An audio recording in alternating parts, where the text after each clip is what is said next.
Para saudara dan saudari yang Tuhan cintai, selamat pagi dan selamat bertemu lagi dalam renungan harian dari Paroki Santo Petrus dan Paulus Argapura, edisi hari Rabu, tanggal 13 September 2023. Hari ini Gereja Semesta merayakan peringatan wajib Santo Yohanes Chrysostomus, uskup dan pujangga gereja.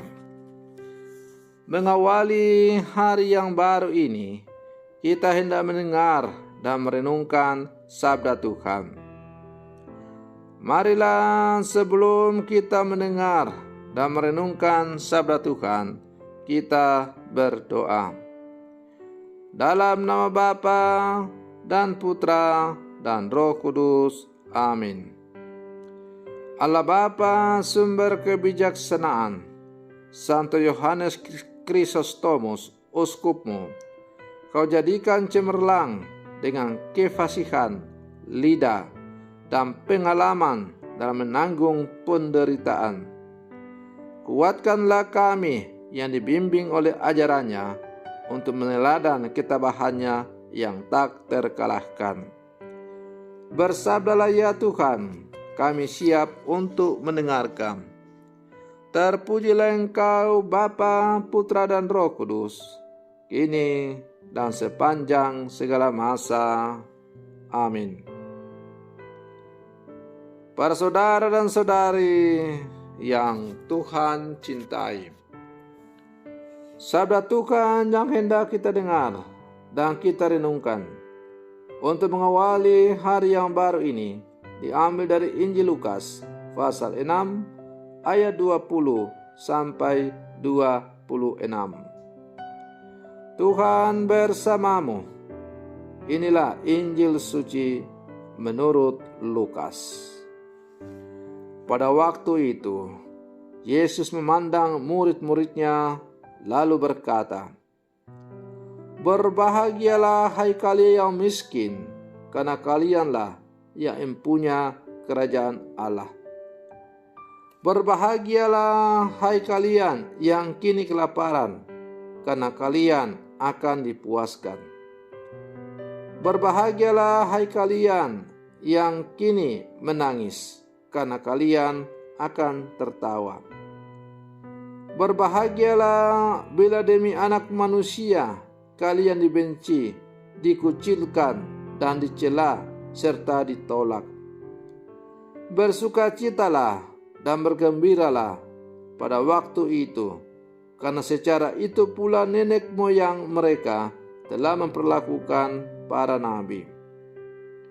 Tetapi celakalah kalian orang kaya, karena dalam kekayaanmu kalian telah memperoleh hiburan. Celaka kalian yang kini kenyang, karena kalian akan lapar. Celakalah kalian yang kini tertawa, karena kalian akan berduka cita dan menangis. Celakalah kalian jika semua orang memuji kalian, karena secara itu pula nenek moyang mereka telah memperlakukan nabi-nabi palsu." Demikianlah sabda Tuhan. Para saudara dan saudari yang Tuhan cintai, bacaan Injil yang baru saja kita dengar bersama, sebagaimana yang diperdengarkan oleh gereja pada hari ini, menampilkan dua buah daftar kontras mengenai orang-orang yang berbahagia dan orang-orang yang celaka. Menariknya, kedua daftar ini berisikan hal-hal yang amat bertentangan dengan nilai-nilai yang umumnya diyakini masyarakat. Bagaimana mungkin kita berbahagia di tengah penderitaan?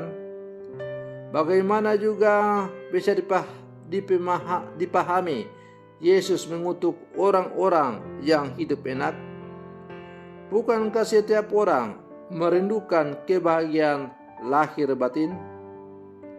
Para saudara dan saudari yang Tuhan cintai, kalau kita bermenung lebih dalam, maka tampaknya di balik seruan dan kecaman itu, Yesus hendak menyadarkan umat sesamanya bahwa kebahagiaan itu terletak bukan pada sensasi dan kenikmatan yang dialami dari suatu perbuatan, melainkan karena hal itu bermakna dan berarti tidak saja bagi dirinya sendiri, tetapi juga bagi kepentingan banyak orang. Celakalah orang-orang yang hanya mencari kenikmatan dan sensasi dari perbuatannya, karena mereka tidak pernah akan puas. Celakalah orang-orang yang mencari nikmat untuk dirinya sendiri dan lupa untuk membahagiakan orang-orang lain dengan apa yang ada padanya.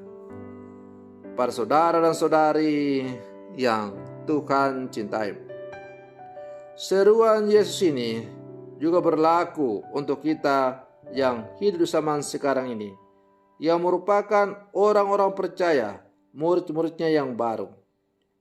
Di tengah situasi yang sulit, orang-orang cenderung untuk menyelamatkan dirinya sendiri. Hal itu tentu tidak keliru.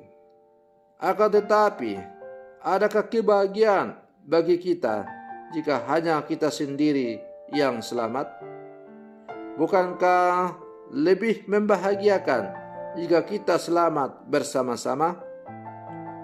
Maka para saudara dan saudari yang Tuhan cintai, sebagai murid-murid Yesus yang hidup zaman sekarang, mari kita berlangkah bersama, bergandengan tangan, berjalan sesuai kemampuan kita masing-masing.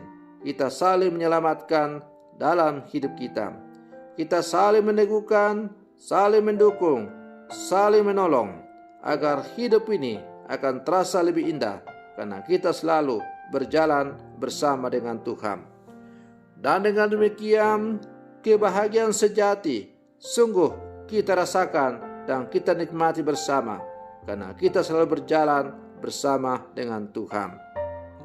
Semoga perlindungan saya untuk mengawali hari yang baru ini semakin menghantar kita untuk menjadi manusia-manusia sejati, murid Yesus yang hidup zaman sekarang, yang dalam seluruh kehidupan kita, apabila kita selalu berjalan bersama dengan Tuhan, maka kita akan mengalami kebahagiaan yang sungguh-sungguh sejati.